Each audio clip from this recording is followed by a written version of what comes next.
Bismillahirrahmanirrahim. Assalamualaikum. Apa khabar semua murid? Cikgu harap kamu sihat dan sentiasa bersedia untuk belajar. Walaupun kita masih lagi berada dalam keadaan PKP. Okey, untuk hari ini kita akan sambung pembelajaran kita unit 5 tumbuh-tumbuhan. Dan hari ini kita masih lagi membincangkan tentang cara pembiakan tumbuhan. Okey, ini adalah sambungan daripada siri 1 yang lepas, yang mana pada siri 1 kita telah pun membincangkan tentang 6 cara pembiakan tumbuhan. Okey, hari ini kita akan melihat kepentingan pembiakan tumbuhan kepada hidupan lain. Okey, baik. Sebelum kita teruskan pembelajaran kita, cikgu harap kamu dapat bersedia dengan buku teks, buku aktiviti dan alat tulis. Okey? Kalau kamu dah bersedia, jom kita teruskan. Alright, pada sesi yang lepas, kita telah pun membincangkan tentang cara-cara pembiakan tumbuhan. Okey, terdapat 6 cara pembiakan tumbuhan. Okey, kalau kita ulang balik, okey, cara yang pertama iaitu biji benih. Okey, kemudian cara yang kedua keratan batang. Cara yang ketiga daun. Okey, tumbuhan membiak melalui daun. Kemudian cara yang keempat anak pokok. Okey, sesetengah tumbuhan menghasilkan anak pokok. Okey. Dan cara yang kelima ialah melalui batang bawah tanah. Dan cara yang keenam tumbuhan membiak melalui spora, iaitu tumbuhan-tumbuhan yang tidak berbunga akan membiak melalui spora. Baik, cikgu harap kamu dapat ingat semula 6 cara pembiakan tumbuhan tersebut dan contoh-contoh bagi setiap cara pembiakan tersebut. Okey, hari ini kita masih lagi membincangkan tentang cara pembiakan tumbuhan, yang mana terdapat sesetengah tumbuhan dapat dibiakkan melalui lebih daripada satu cara. Okey, iaitu contoh yang pertama kita tengok kangkung. Okey, kangkung sebenarnya dapat dibiakkan melalui dua cara, iaitu cara yang pertama, kangkung dapat dibiakkan melalui biji benih. Kita dapat tanam kangkung itu menggunakan biji benih. Dan satu cara lagi yang kita boleh hasilkan juga anak pokok kangkung yang baru, iaitu melalui keratan batang. Okey, kita potong batang kangkung, kita rendam dalam bekas yang berisi air. Selepas beberapa hari, batang kangkung itu akan mengeluarkan akar dan kita boleh tanam kangkung yang berakar itu untuk menghasilkan pokok kangkung yang baru. Okey, begitu juga dengan contoh yang kedua, iaitu pokok selasih. Pokok selasih ni biasa digunakan oleh ibu kita untuk memasak. Baik, pokok selasih juga dapat dibiakkan melalui dua cara, iaitu biji benih dan juga keratan batang. Okey, dan contoh tumbuhan yang ketiga yang dapat dibiakkan melalui dua cara, iaitu ubi keledek. Okey, ubi keledek juga dapat dibiakkan melalui dua cara, iaitu keratan batang dan juga batang bawah tanah. Okey, kita tengok contoh bagaimana cara pembiakan ubi keledek melalui dua cara yang cikgu sebutkan tadi. Okey, cara yang pertama ialah melalui keratan batang. Langkah-langkah untuk menghasilkan keratan batang keledek adalah seperti berikut. Langkah yang pertama, kita potong pokok keledek. Okey, dan keratan tersebut kita masukkan ke dalam bekas. Okey, kemudian kita masukkan air dalam bekas tersebut dan kita biarkan selama beberapa hari. Okay, selepas beberapa hari, kita akan dapati bahagian batang keledek yang terendam dalam air ini akan mengeluarkan akar. Okay, dan kita boleh ambil keratan tersebut dan boleh ditanam.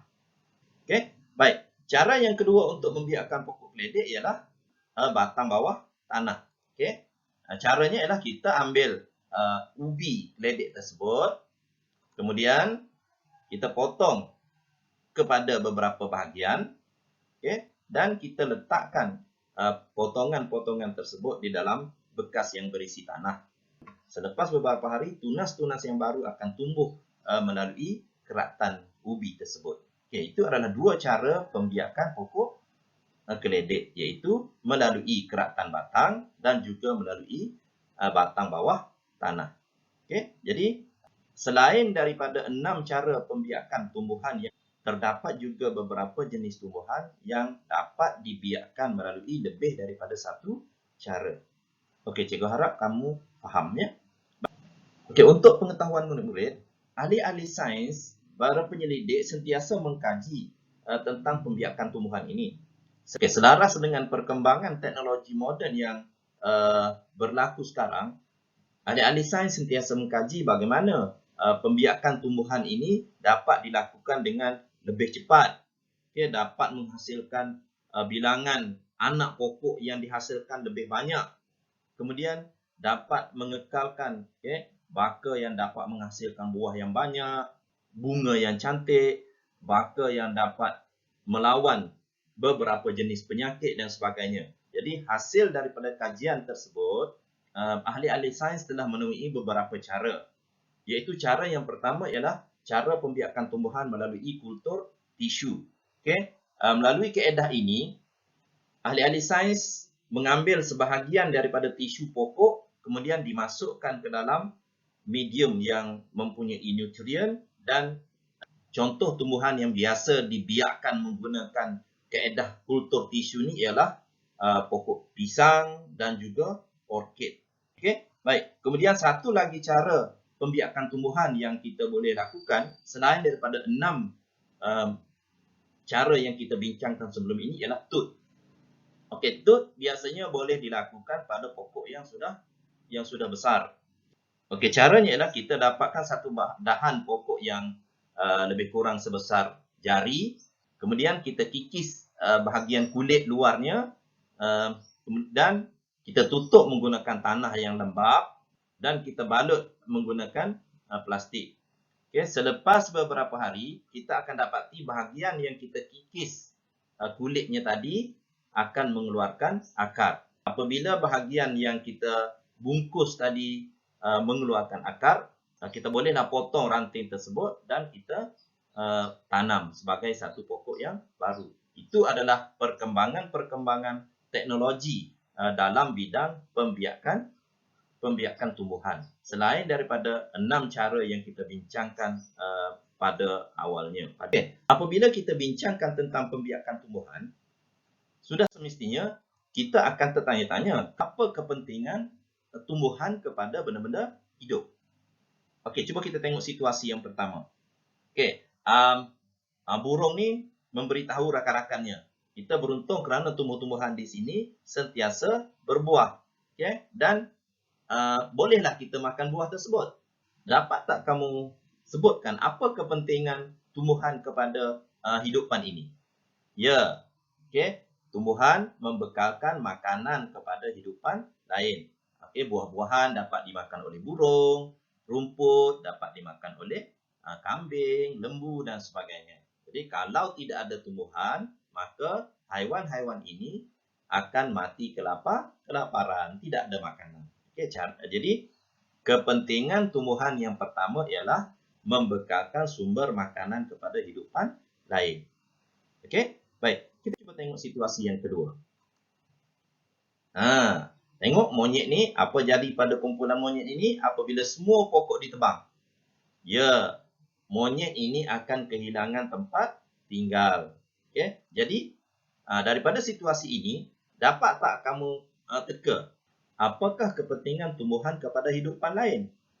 Tumbuhan dapat dijadikan tempat perlindungan ataupun habitat kepada haiwan-haiwan lain. Cuba tengok situasi yang ketiga. Wah, segarnya udara di sini. Tentulah kerana saya dan kawan-kawan saya sentiasa ada dan membekalkan oksigen kepada kamu. Okey, baik. Tumbuhan sebenarnya menjalankan satu proses yang dipanggil fotosintesis. Proses fotosintesis ini ialah proses tumbuhan menghasilkan makanan sendiri. Semasa proses fotosintesis, tumbuhan menggunakan gas karbon dioksida yang ada dalam udara, dan hasil daripada proses fotosintesis tersebut ialah gas oksigen.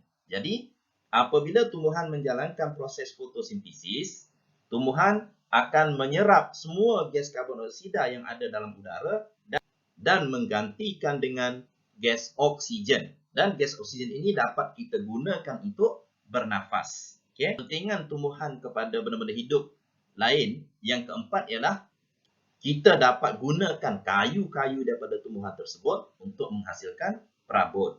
Okay, cuba kamu bayangkan jika tiada tumbuhan. Macam mana kita nak hasilkan almari? Macam mana kita nak hasilkan katil?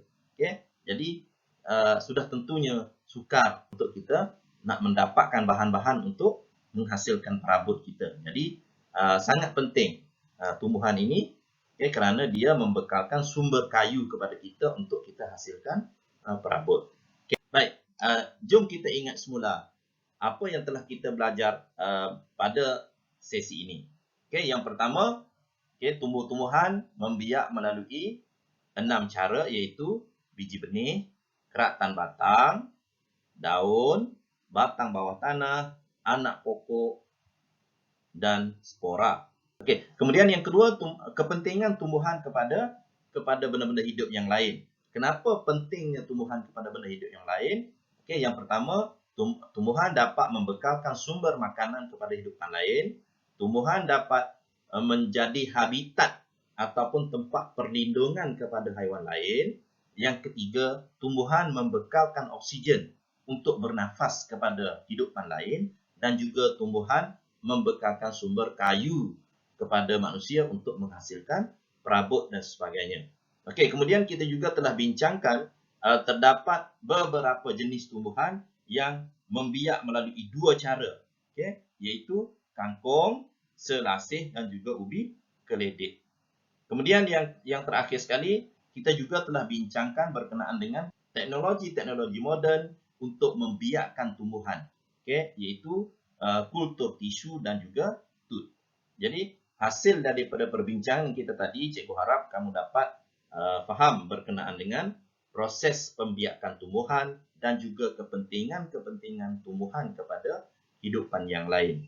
Jagalah alam sekitar kita supaya sentiasa bersih dan tumbuh-tumbuhan dapat hidup dengan subur. Apabila tumbuhan dapat hidup dengan subur, kita akan dapat bernafas dengan selesa. Okey, jangan lupa untuk menjawab soalan-soalan latihan daripada muka surat 47 hingga 52 di dalam buku aktiviti. Sekadar itu dulu untuk perbincangan kita pada kali ini. InsyaAllah kita akan jumpa lagi pada tajuk-tajuk yang akan datang. Sekian, terima kasih. Assalamualaikum. Bye-bye.